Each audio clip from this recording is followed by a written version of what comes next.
আমাদের কলকাতা উত্তর শহরতলি জেলায় আমাদের লোকপ্রিয়, বিশ্বপ্রিয় এবং আমাদের সকলের প্রিয় আপনজন বিশ্ববরেণ্য নেতা মাননীয় শ্রী নরেন্দ্র দাস দামোদর দাস মোদীজি আমাদের মধ্যে উপস্থিত হয়েছেন। আমরা তাকে বরণ করে নেবেন। আমাদের রাজ্যে জনপ্রিয়, সকলের প্রিয় রাজ্য সভাপতি সম্মানীয় श्री श्रमिक भट्टाचार्य महाशय। वो राजनीतिक दल है जिसकी बुनियाद में बंगाल के विचार है, बंगाल का प्रवाह है। हमें गर्व है डॉक्टर श्यामा प्रसाद मुखर्जी पर, जिनकी प्रेरणा से जनसंघ का जन्म हुआ, फिर समय के साथ भाजपा की स्थापना हुई। डॉक्टर श्यामा प्रसाद मुखर्जी का संकल्प था देश का संविधान पूरे देश में लगना चाहिए, और उन्होंने नारा लेकर के लड़ाई लड़ी थी। वो कहते थे देश में दो विधान, दो निशान, दो प्रधान नहीं चलेंगे। उनके आशीर्वाद से हमने जम्मू कश्मीर से धारा 370 को हटाया, जम्मू कश्मीर में देश का संविधान लागू किया।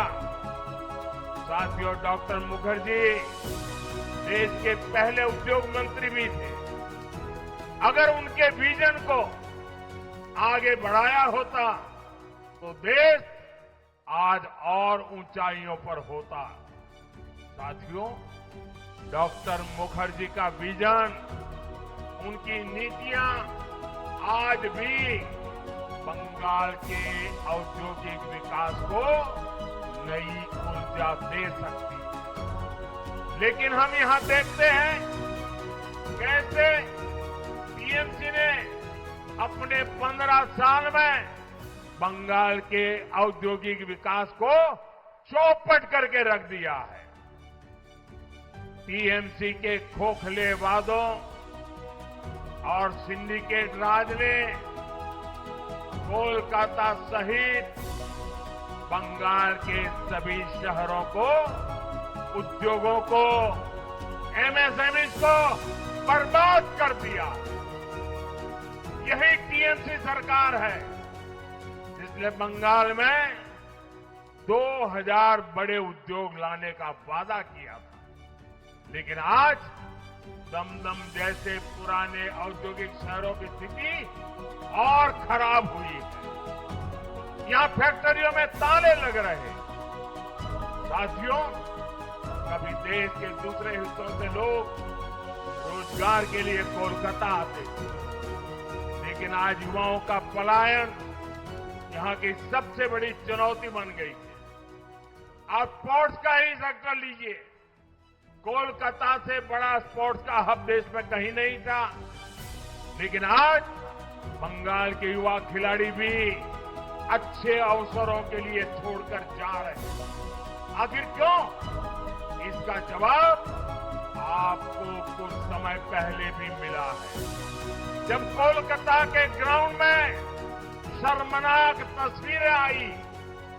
ये टीएमसी के नेता, विधायक, मंत्री सिर्फ यही खेला खेल रहे हैं। साथियों, निर्मम सरकार के राज में बंगाल की नगरपालिकाओं में कैश फॉर जॉब घोटाला भी सामने आया।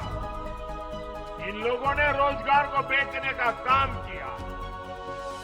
जब तक ये टीएमसी वाले सत्ता में है, तब तक किसी गरीब के बच्चे को नौकरी नहीं मिलेगी।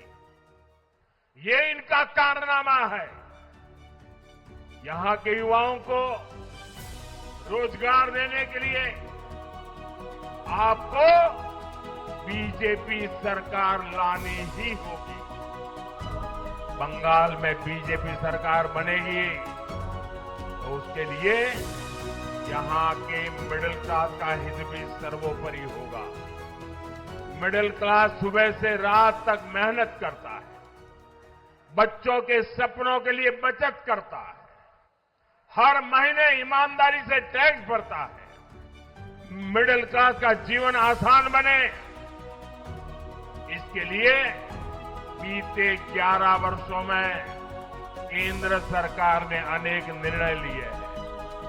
2014 से पहले जब टीएमसी के समर्थन वाली दिल्ली में एक सरकार चलती थी, उस केंद्र की सरकार तब 2 लाख से अधिक की सालाना आय पर टैक्स लगाती थी। टीएमसी वो सरकार में भागीदार थी, 2 लाख रुपया पर टैक्स लगता था। हमने मिडिल क्लास को टैक्स में भारी छूट दी। आज 12 लाख रुपए तक की आय पर टैक्स जीरो है, जीरो। साथियों, 2014 तक कांग्रेस की सरकारों के समय हर चीज पर बहुत ज्यादा टैक्स लगाकर, लेकिन बीजेपी सरकार ने मिडिल क्लास की जरूरत के अधिकतर सामान पर जीएसटी या तो बहुत कम कर दिया है या फिर जीरो कर दिया। साथियों, आज आप जो मोबाइल इंटरनेट इस्तेमाल करते हो ना, मोबाइल उपयोग करते हो ना मोबाइल, जरा जोर से बताओ ना। आप लोग करते हो मोबाइल फोन का उपयोग? आप लोग करते हो? वो कांग्रेस के जमाने में बहुत महंगा होता था। कांग्रेस सरकार के समय 1 GB डेटा 300 रुपये में आता था। अब वही डेटा सिर्फ 10 रुपये से भी कम में आता है। मोबाइल डेटा सस्ता होने की वजह आज हर मध्यम वर्ग परिवार के हर महीने 4-5 हजार रुपये बच रहे हैं। आपके पक्के घर का सपना भी बीजेपी सरकार की प्राथमिकता। इसलिए पीएम आवास स्कीम के तहत मिडिल क्लास परिवारों को ब्याज में भी राहत दी जा रही है। साथियों, पहले मिडिल क्लास परिवारों का बहुत बड़ा खर्चा बच्चों की हायर एजुकेशन पर होता है। बच्चों को डॉक्टर बनाने के लिए विदेश भेजना मजबूरी होती, लेकिन बीते 11 वर्षों में देश में मेडिकल की सीटें 2 गुना से अधिक बनाई जा चुकी है। इससे मिडिल क्लास परिवार के हजारों रुपये बच रहे हैं। साथियों, अब ये बहुत जरूरी है कि बंगाल के मिडिल क्लास को डबल इंजन सरकार का डबल बेनिफिट मिले। इसलिए मेरा बंगाल के मिडिल क्लास से विशेष आग्रह है, आप यहां बीजेपी सरकार बनाइए। हम दम के आप लोगों का जीवन आसान बनाने के लिए पूरा दम लगा देंगे। तोड़ने के लिए नेताजी सुभाष चंद्र बोस ने राष्ट्र का आह्वान किया था।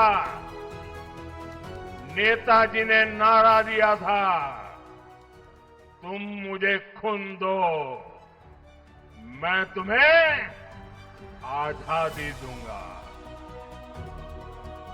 साथियों, ये बंगाल में नई क्रांति की बेला है। ये क्रांति आपके एक वोट से होगी। इसलिए मैं बंगाल की जनता से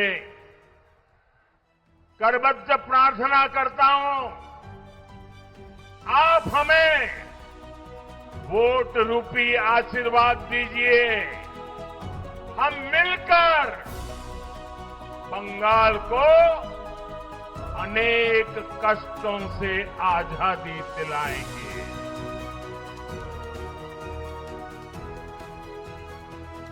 आजादी टीएमसी के भय से, आजादी टीएमसी के भ्रष्टाचार से, आजादी टीएमसी के सिंडिकेट से, आजादी बेटियों पर अत्याचार से, आजादी पलायन की मजबूरी से, आजादी बेरोजगारी और बेकारी से, आजादी घुसपैठियों के कब्जे से। बंगाल का गौरव फिर से लौटाने के लिए, बंगाल को फिर से अवसरों की भूमि बनाने के लिए ये आजादी बहुत जरूरी है।